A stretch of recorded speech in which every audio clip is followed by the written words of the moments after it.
बिहार विधानमंडल का मानसून सत्र आगामी 22 जुलाई से शुरू हो रहा है। विधानमंडल का मानसून सत्र बेहद छोटा होगा और 26 जुलाई को सत्र की आखिरी बैठक होगी।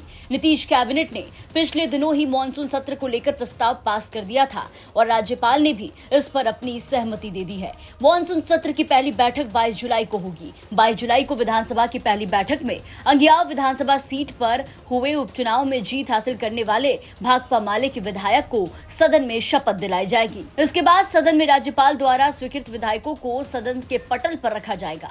साथ ही साथ सरकार मौजूदा वित्तीय वर्ष के प्रथम अनुपूरक बजट को भी सदन में रखेगी। सदन में पहले दिन दिवंगत सदस्यों को शोक श्रद्धांजलि देने के बाद 23 जुलाई की सुबह 11 बजे तक के लिए सदन की कार्यवाही स्थगित हो जाएगी। 23 और 24 जुलाई को सदन में सरकार की तरफ से स्वीकृत विधायक पेश किए जाएंगे। इन विधायकों के ऊपर सदन में चर्चा होगी। 25 जुलाई को विधानसभा में सरकार की तरफ से मौजूदा वित्तीय वर्ष के प्रथम अनुपूरक बजट के ऊपर चर्चा होगी और विनियोग विधेयक सदन में पेश होगा। 26 जुलाई को मानसून सत्र के आखिरी दिन विधानसभा में सदस्यों की तरफ से गैर सरकारी संकल्प लाए जाएंगे। 5 दिनों के इस छोटे सत्र में विधानसभा के साथ साथ विधान परिषद की भी बैठक होगी।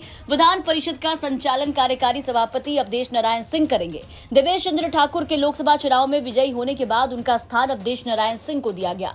इस छोटे सत्र में प्रश्नोत्तर काल, शून्यकाल और ध्यानाकर्षण की कार्यवाही भी होगी। बिहार में बढ़ते हुए अपराध को लेकर विपक्ष सत्ता पक्ष को घेरने की पूरी तैयारी रखेगा। साथ ही साथ राज्य के अंदर लगातार गिर रहे निर्माणाधीन पुलों के सवाल पर भ्रष्टाचार को लेकर भी विपक्ष सरकार की घेरेबंदी कर सकता है। केंद्र में एनडीए की नई सरकार बनने के बाद जनता दल यूनाइटेड की भूमिका को देखते हुए राष्ट्रीय जनता दल जाति आधारित गणना और बिहार को विशेष दर्जे के सवाल पर बीजेपी से उलझने की भी पूरी कोशिश करेगी।